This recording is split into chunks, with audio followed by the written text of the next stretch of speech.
Assalamualaikum warahmatullahi wabarakatuh. Berjumpa kembali di video pembelajaran kimia kelas 10 untuk materi rumus kimia dan tata nama senyawa. Masih tetap dan selalu bersama Bu Asih. Dan untuk pembahasan rumus kimia serta tata nama senyawa adalah sebagai berikut. Silahkan dicermati. Anak-anakku semuanya, coba perhatikan gambar benda-benda yang ada di sekitar kita ini. Semua benda ini mempunyai nama, dan tiap benda mempunyai nama yang berbeda-beda. Demikian pula dengan teman-teman kalian, mereka mempunyai nama. Setiap benda maupun seseorang selalu mempunyai nama. Nah, sebuah nama sangatlah penting artinya. Ia berfungsi sebagai identitas diri. Lalu bagaimanakah dengan zat-zat kimia di sekitar kita ini? Tentu ini pun mempunyai nama. Contoh kita lihat garam dapur. Garam dapur ada yang beri nama sodium klorida. Ada pula yang beri nama natrium kloratum. Ada pula yang menyebutnya kloruro de sodium. Nah, untuk menyeragamkan penamaan yang berbeda-beda ini, IUPAC telah menetapkan rumus kimia yang berlaku universal. Rumus kimia garam dapur adalah NaCl. Lalu bagaimanakah dengan zat-zat kimia ini? Pastinya juga mempunyai rumus kimia dan nama. Demikianlah, setiap zat kimia memiliki identitas berupa nama dan rumus kimia. Penulisan nama dan rumus kimia sangatlah penting karena keduanya memberikan identitas unik yang membedakan satu zat dengan zat lain. Bagaimanakah penerapan aturan IUPAC dalam penamaan kimia dan rumus kimia? Simak baik-baik videonya berikut ini. Baik, kita akan belajar yang pertama tentang rumus kimia. Rumus kimia dinyatakan dengan lambang dan jumlah atom-atom yang terkandung dalam unsur maupun senyawa, dan ini telah ditetapkan oleh IUPAC. Kita ambil contoh untuk karbon. Rumus kimianya adalah C. Kalsium, rumus kimianya adalah Ca. Ini sesuai dengan lambangnya. Bisa ini kita lihat dalam tabel sistem periodik unsur. Rumus kimia unsur monoatomik. Unsur monoatomik adalah unsur-unsur yang partikelnya berupa atom-atom tunggal atau terdiri dari satu atom. Dan rumus kimianya sesuai dengan lambang atom atau lambang unsur tersebut. Perhatikan contohnya. Helium, rumus kimianya adalah He. Besi atau ferum, rumus kimianya adalah Fe, dan lain sebagainya.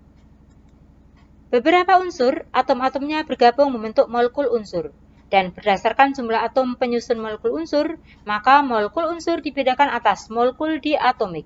Contoh, oksigen, rumus kimianya O2, nitrogen, N2, hidrogen, rumus kimianya H2, dan masih banyak lagi yang lainnya. Sedangkan untuk molekul poliatomik, yaitu molekul yang lebih dari 2 atom penyusunnya. Contoh untuk fosfor, rumus kimianya adalah P4, ozon O3, belerang S8, dan masih ada lagi. Iya, untuk memperjelas tentang rumus kimia, silahkan kalian perhatikan atau kalian cermati gambar dan keterangan yang ada di dalam tayangan berikut ini. Baik, masih tentang rumus kimia. Rumus kimia dibedakan atas rumus empiris, rumus molekul, dan rumus struktur. Rumus molekul yaitu rumus yang menyatakan jenis dan jumlah atom yang menyusun satu molekul. Contoh C24 diberi nama etena. Rumus empiris yaitu rumus yang menyatakan perbandingan paling sederhana atom-atom dalam satu molekul. Contoh, untuk etena ini bisa dibuat rumus empirisnya menjadi CH2. Sedangkan rumus struktur adalah rumus yang menunjukkan jumlah atom-atom dan ikatan antar atom, yaitu penempatan relatif atom-atom dan hubungan atom-atom dalam molekul. Untuk etena ini bisa dibuat rumus strukturnya demikian. Baik, untuk lebih memahami rumus empiris, rumus molekul, dan rumus struktur, perhatikan contoh berikut ini. Amonia, rumus molekulnya NH3, rumus empirisnya NH3. Jadi di sini rumus untuk rumus molekulnya identik dengan rumus empirisnya. Sedangkan untuk rumus strukturnya bisa kita buat demikian. Ini sudah pernah kita pelajari dalam ikatan kimia. Untuk asam asetat, rumus strukturnya adalah ini. Sedangkan benzena ini. Nah, rumus empiris bisa dibuat menjadi rumus molekulnya apabila massa molekul relatif zat tersebut diketahui. Dan ini nanti akan kita pelajari dalam stoikiometri. Anak-anakku semuanya, untuk menyatakan jumlah unsur atau molekul digunakan koefisien, yaitu angka yang mendahului rumus kimia. Contoh 8NH3 artinya 8 molekul amonia. 2,2SO4 artinya 2 molekul asam sulfat, di mana dalam 2 molekul H2SO4 terdiri dari 4 atom hidrogen, 2 atom belerang, dan 8 atom oksigen. Silakan untuk memahami lebih dalam tentang rumus kimia, dicoba tugas ini. Ya, berikutnya tentang tata nama senyawa. Untuk tata nama senyawa yang akan kita pelajari adalah ini. Silakan dicermati. Ya, namun sebelum kita mempelajari tata nama, ada baiknya kita mempelajari tentang penggolongan senyawa. Berdasarkan asalnya, senyawa dapat digolongkan menjadi dua, yaitu senyawa organik. Contoh ada CH4, metana, CH3COH, asam asetat atau asam suka, dan lain-lain. Dan ada senyawa anorganik. Contoh CO2, karbon dioksida, HNO3, asam nitrat, dan masih banyak lagi yang lainnya. Sedangkan berdasarkan jenis atom penyusunnya, maka senyawa dapat digolongkan menjadi dua, yaitu senyawa binar terdiri dari dua jenis atom, ada HF, asam fluorida, BaO, barium oksida, dan masih banyak lagi yang lainnya. Ada pula senyawa poliatomik, yaitu senyawa yang terdiri lebih dari dua jenis atom. Ada H3PO4 asam fosfat, NH4OH amonium hidroksida, dan masih banyak lagi yang lainnya. Adapun berdasarkan tata nama, maka senyawa dapat digolongkan sebagai berikut. Ada oksida, asam, basa, garam, maupun hidrokarbon. Dan berikut ini adalah contohnya. Silakan dicermati. Kita lihat untuk oksida. Semuanya mengandung atom oksigen. Asam ada atom hidrogennya. Basa mengandung gugus OH atau hidroksida. Garam ada kation dari basa dan anion dari sisa asam atau anion sisa asam. Kemudian hidrokarbon adalah senyawa yang mengandung karbon dan hidrogen saja. Ya, baik, kita akan pelajari untuk senyawa binar. Senyawa binar bisa berasal dari senyawa kovalen, yaitu yang berikatan kovalen, dan senyawa ionik, yaitu senyawa yang berikatan ion. Untuk senyawa kovalen, yaitu senyawa yang terdiri dari non-logam dan non-logam. Untuk aturan penamaannya maupun penulisan rumusnya, silahkan dipelajari keterangan ini. Berikut Bu Asih berikan contohnya. Untuk PCl3 diberi nama fosfor triklorida, SO2 sulfur dioksida, N2O3 dinitrogen trioksida. Sedangkan untuk senyawa ion adalah senyawa yang terdiri dari logam dan non-logam.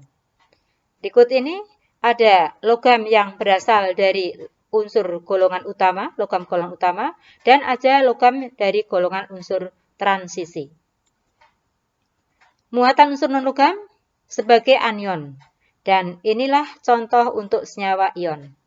Untuk senyawa ion yang logamnya berasal dari golongan utama, ada AlBr3, aluminium bromida, SrCl2, strontium klorida, K2O, kalium oksida. Adapun senyawa ion yang unsur logamnya berasal dari golongan transisi ada FCl3, besi 3 klorida, ZnO, zinc oksida, Cu2O, tembaga 1 oksida. Ya. Berikut kita pelajari lebih lanjut tentang penamaan senyawa kovalen binar. Ya, untuk penamaan senyawa kovalen binar, nama unsur pertama diikuti nama unsur kedua diberi akhiran ida. Contoh, ada hidrogen klorida, rumusnya HCl. N2O5 dinitrogen pentaoksida. Dan CO, karbon monoksida. Jadi perhatikan, ada ditambah awalan ini. Ya, kecuali ini. Perhatikan H2O adalah air, NH3 adalah amonia. Jadi tidak diberi nama dihidrogen monoksida maupun nitrogen trihidrida. Jadi ini adalah perkecualian. Bisa pula penamaan senyawa kovalen binar dengan menggunakan sistem stok. Contoh PCl3. Bisa diberi nama fosfor triklorida, tapi kalau menggunakan sistem stok berarti diberi nama fosfor 3 klorida. N2O4 dinitrogen tetraoksida. Tapi untuk penamaan stok adalah nitrogen 4 oksida. Perhatikan, di sini ada bilangan oksidasi P dan N, ini ditulis dengan menggunakan angka Romawi dan diletakkan di dalam kurung. Untuk senyawa binar yang merupakan senyawa ion, yang logamnya adalah logam dari golongan utama. Perhatikan untuk contohnya. Tadi sudah Bu Asih bahas. Jadi ada Na2O, natrium oksida, AlCl3, aluminium klorida, BAS, barium sulfida. Sedangkan untuk senyawa biner yang merupakan senyawa ion dan logamnya dari golongan transisi. Ada FeCl3, besi 3 klorida, Cu2O, tembaga 1 oksida, dan Agi, perak iodida. Unsur logam golongan transisi ini mempunyai beberapa muatan seperti dalam tabel berikut. Dan untuk unsur non-logam sebagai anion dalam senyawa juga muatannya kita lihat sebagai berikut. Nah, sekarang bagaimanakah penamaan senyawa ion? Untuk senyawa ion yang merupakan senyawa biner, kita perhatikan ada kation ini, Na positif dan anion S2 negatif. Bagaimanakah membuat rumus senyawa dan nama senyawanya? Untuk itu kita perhatikan secara umum untuk AX positif bergabung dengan BY negatif. Maka rumus kimianya menjadi AYBX. Jadi di sini disilang. Jadi ini pun demikian. Kita silang berarti ini menjadi Na2S, CaBr2, FeCl2, FeCl3. Nah, kemudian bagaimanakah penamaannya? Tinggal memberikan nama logamnya dan nama non-logamnya diberi akhiran ida. Natrium sulfida, kalsium bromida. Ingat yang ini? Karena ini merupakan unsur transisi, maka diberi nama besi 2 klorida dan ini besi 3 klorida. Bisa pula diberi nama sebagai berikut. Untuk yang muatannya rendah diberi akhiran O dan muatannya tinggi diberi akhiran I. Ini adalah cara lama. Contoh ini, besi 2 klorida atau FeCl2 bisa diberi nama ferroklorida. Sedangkan ini besi 3 klorida atau FeCl3 bisa diberi nama ferriklorida. Ingat, tapi jangan sampai kalau ada temanmu yang bernama Ferry, kemudian kamu panggil dengan besi 3, oke? Dan untuk tugasnya yang kedua, silahkan dikerjakan di buku tugas. Baik, kita lanjutkan untuk senyawa poliatomik. Senyawa poliatomik adalah senyawa yang berasal dari ion-ion poliatom. Ion poliatom yaitu ion yang terdiri atas 2 atau lebih atom-atom yang terikat bersama membentuk ion dengan ikatan ion. Ion poliatom umumnya berupa anion. Satu-satunya kation poliatom adalah ion amonium dengan rumus NH4 positif. Apabila dua anion okso yaitu anion yang mengandung oksigen, berbeda memiliki atom penyusun yang sama, maka anion dengan jumlah oksigen yang lebih sedikit penamaannya berakhiran "id", yang lebih banyak berakhiran "at". Contoh, PO3 3 negatif diberi nama ion fosfat, PO4 3 negatif diberi nama ion fosfat. Dan pemberian nama dengan menggunakan sistem Stokes. Ya, contoh untuk ion poliatom ada ion amonium, ion hidroksida, ion sianida, dan ini ada ion permanganat, ion kromat, nitrit, nitrat, sulfit, sulfat, dan masih banyak lagi yang lainnya. Kemudian untuk penamaan ion ini bisa pula dengan menggunakan sistem Stokes. Perhatikan perbedaannya. Ini diberi nama ion manganat 7, ini ion kromat 6, ion nitrat 3. Jadi semuanya berakhiran "at", kemudian bilangan oksidasi daripada atom-atom ini dituliskan di dalam kurung dengan menggunakan angka Romawi. Ingat baik-baik untuk penamaan ini. Ya, berikut ini adalah beberapa ion poliatom yang perlu kalian pahami atau kalian kenal. Kemudian untuk senyawa poliatomik. Ya, senyawa poliatomik bisa berupa asam, basa maupun garam. Perhatikan perbedaannya. Tadi di awal sudah Bu Asih jelaskan. Ya, bagaimanakah menentukan rumus senyawa poliatom? Misalnya senyawa asam. Perhatikan untuk nama ionnya. Kemudian untuk membuat rumus asam, tinggal menambahkan atom hidrogen di depan ion ini. Jumlah atom hidrogennya sesuai dengan jumlah muatan ini. Asam adalah senyawa yang membentuk kation hidrogen atau H positif dalam air. Jadi jika senyawa ini dilarutkan ke dalam air, maka dia akan terionisasi menjadi ion H positif dan ion sisa asam. Ini sudah pernah kita pelajari dalam larutan elektrolit. Sedangkan basa, untuk membentuk rumus basa, maka ionnya perhatikan tinggal menambahkan OH negatif di belakang ion ini. Jumlah OH-nya sesuai dengan muatan ini. Kemudian tata namanya, perhatikan antara unsur logam golongan utama dan unsur golongan transisi. Ya, basa merupakan senyawa ion dari suatu logam dengan ion hidroksida atau OH negatif. Dan jika dimasukkan ke dalam air juga akan terionisasi menjadi ion logamnya maupun ion amonium ini dan OH negatif. Ini juga sudah kita pelajari dalam larutan elektrolit. Dan inilah beberapa ion logam. Perhatikan antara logam golongan utama dan logam golongan transisi. Berikutnya adalah garam. Garam merupakan senyawa ionik yang terbentuk atas kation atau ion logam dan ion sisa asam. Perhatikan untuk membentuk rumus garam. Kita lihat kation dan anionnya. Dan inilah rumusnya. Sama seperti tadi, muatan ini kita silang.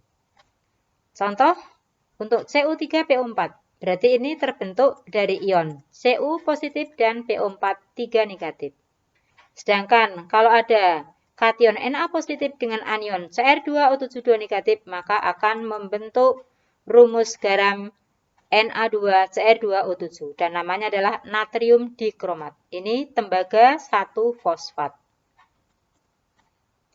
Ya, berikutnya untuk tugasnya yang ketiga dan keempat, silahkan dikerjakan di buku tugas. Baik, kita lanjutkan untuk penamaan senyawa oksida. Ya, oksida itu merupakan persenyawaan antara unsur dengan oksigen. Dan secara umum dibedakan atas oksida logam dan oksida non-logam. Dan berdasarkan sifat-sifatnya, oksida dibagi menjadi oksida asam, oksida basa, oksida amfoter, oksida interferan, dan peroksida. Dan berikut ini penjelasannya. Untuk oksida asam adalah oksida non-logam yang bereaksi dengan air menghasilkan asam. Contoh, CO2 plus H2O menjadi H2CO3 atau asam karbonat. Dan berikut ini adalah contoh oksida non-logam atau oksida asam. Sedangkan oksida basa adalah oksida logam yang bereaksi dengan air menghasilkan basa atau hidroksida. Contoh Na2O bereaksi dengan H2O menghasilkan NaOH atau natrium hidroksida. Berikut adalah contoh dari oksida logam atau oksida basa. Sedangkan oksida amfoter adalah oksida logam atau oksida non-logam yang dapat bersifat sebagai oksida asam maupun sebagai oksida basa. Dan inilah contohnya, ada Al2O3 maupun PPO. Untuk oksida interferan adalah oksida logam atau oksida non-logam yang tidak bersifat sebagai oksida basa maupun oksida asam. Contohnya adalah H2O, NO maupun MnO2. Yang terakhir peroksida, yaitu oksida logam atau oksida non-logam yang kelebihan atom O. Contoh ada H2O2, hidrogen peroksida, Na2O2, natrium peroksida, dan masih banyak lagi yang lainnya. Dan berikut ini adalah beberapa oksida serta namanya. Yang terakhir adalah senyawa hidrat. Senyawa hidrat merupakan senyawa yang berwujud kristal yang mampu mengikat air dari udara atau bersifat higroskopis, sehingga senyawa tersebut mengandung air kristal. Dan senyawa yang mengandung air kristal disebut sebagai hidrat. Kristal hidrat tidak berair, karena molekul air terkurung rapat dalam kristal senyawa. Senyawa hidrat diberi nama dengan menambahkan angka Yunani yang menyatakan banyaknya air kristal hidrat di akhir nama senyawa tersebut. Contoh CaSO422O, kalsium sulfat dihidrat. MgSO472O, magnesium sulfat heptahidrat. Na2CO3 10H2O, natrium karbonat dekahidrat. Ya, demikian yang bisa Bu Aseh sampaikan tentang rumus kimia dan tata nama senyawa. Terima kasih atas perhatiannya, semoga bermanfaat. Mohon dimaafkan apabila banyak terjadi kehilapan dan kekurangan. Tetap semangat. Billahi taufiq wal hidayah. Wassalamualaikum warahmatullahi wabarakatuh.